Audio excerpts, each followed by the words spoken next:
Fala pessoal, Spider aqui. Nesse vídeo vamos continuar a série sobre o sistema imunológico.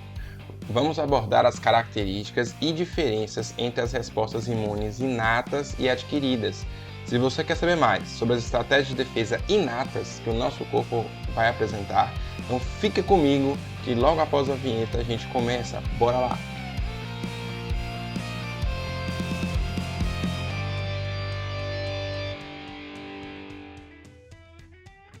Muito bem, pessoal, só lembrando, esse vídeo faz parte de uma série de vídeos sobre o sistema imune. Então, os assuntos de imunologia estão em uma playlist aqui do canal e eu comecei nos vídeos anteriores falando sobre as características da resposta imune do sistema imune, como ele se organiza, quais são os órgãos linfóides, suas diferenças e no vídeo de hoje nós vamos comparar a resposta imune em si, as respostas imunes inatas e adquiridas. Vamos lá? Muito bem. Bom, essa figura, eu acho ela bem ilustrativa porque ela consegue nos mostrar quais são os componentes que cada um dos elementos do sistema imune inato e adquirido se diferenciam. Por exemplo, na imunidade inata, que a gente tem aqui nessa parte da esquerda da figura, a gente consegue identificar aqui as barreiras epiteliais, como foi falado inclusive no nosso vídeo anterior, né, como elas funcionam na proteção do organismo, e os elementos celulares, que são os fagócitos. Nós vamos depois aprofundar um pouco mais sobre cada um desses elementos, mas basicamente temos fagócitos, as células dendríticas, as células NK ou Natural Killers, as células linfóides inatas, os mastócitos. Então essas são as principais células que a gente pode elencar aí como componentes da resposta imune inata. Na resposta imune adaptativa, também chamada de adquirida, nós já vamos ter basicamente linfócitos. A maioria dos linfócitos, né, que vão se enquadrar aí em tipo linfócito B e linfócitos T, vão compor então a imunidade adaptativa. Os linfócitos B, quando ativados, vão ser chamados plasmócitos e a função deles vai ser a síntese de anticorpos. Anticorpos vão ser essas proteínas, em que a gente vai falar um pouquinho depois em outro vídeo, onde consegue avaliar a sua função, e que está muito atrelada às características da imunidade adaptativa.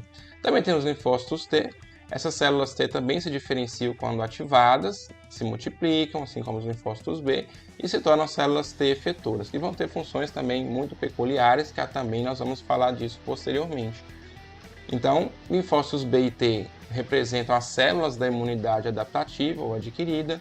Os anticorpos representam as proteínas, é a fase humoral, a parte humoral, composta de proteínas da imunidade adaptativa. Na imunidade inata, nós também temos proteínas, são as proteínas do sistema complemento, está sendo mencionado aqui. Também tem vídeo aqui no canal sobre o sistema complemento, posso deixar o cardzinho aqui para vocês também. O sistema complemento, junto com as fagócitos, com as células dendríticas, os mastócitos, as células natural killer, os linfócitos inatos, eles vão compor então uma resposta imune rápida, que é comumente chamada de primeira linha de defesa do organismo. Uma característica da imunidade inata, que é possível averiguar também nessa imagem, é o seu tempo de reação. Essa resposta imune inata ela é bem rápida, muitas vezes ela vai gerar aí em horas. No entanto, a imunidade adaptativa ela inicia-se dias após o primeiro contato, né, com o agente agressor, podendo levar vários dias para essa resposta efetivamente representar algum avanço, né, nos controles aí das infecções, por exemplo.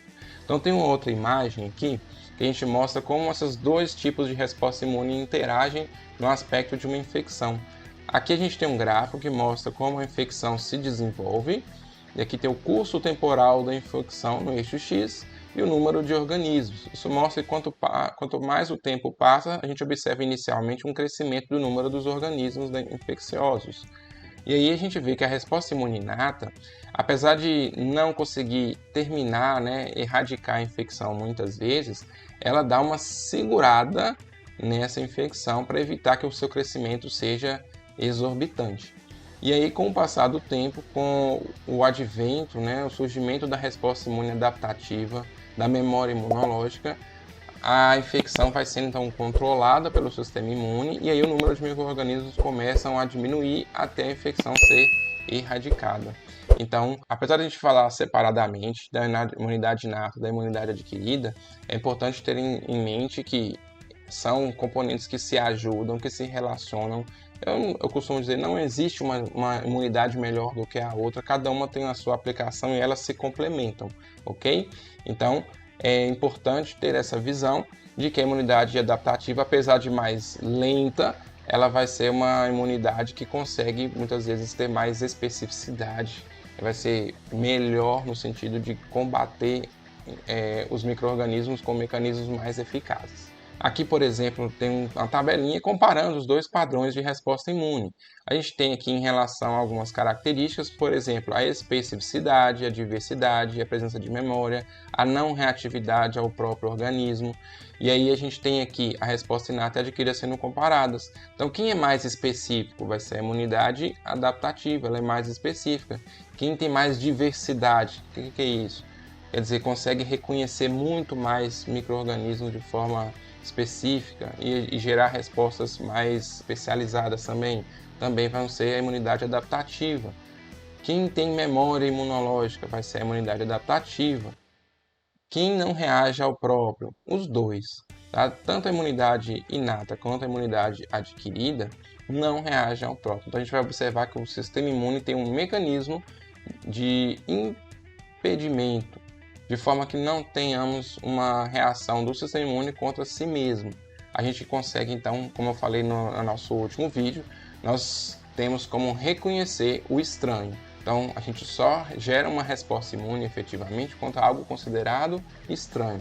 E geralmente vão ser micro-organismos ou células lesionadas.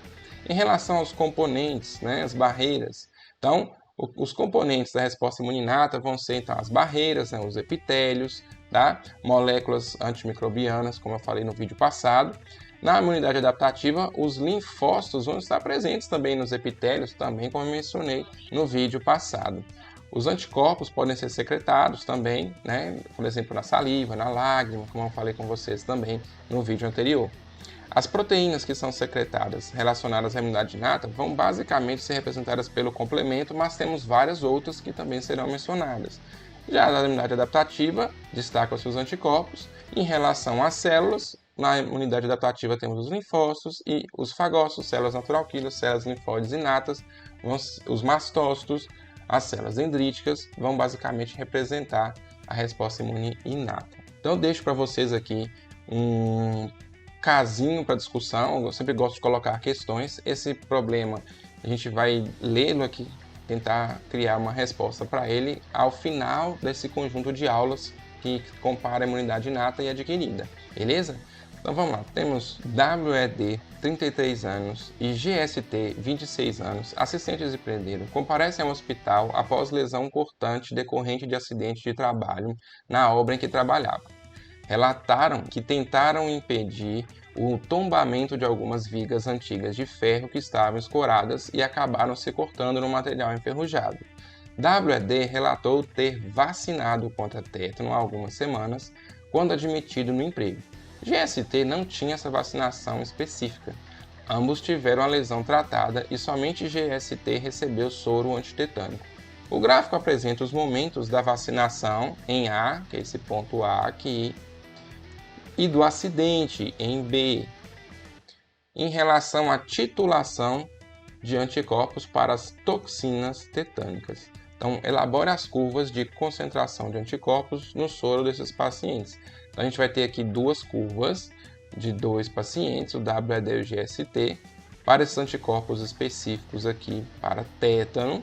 E aí, cada um tem uma condição diferente. Um foi vacinado, outro não foi. Um recebeu soro, o outro não recebeu.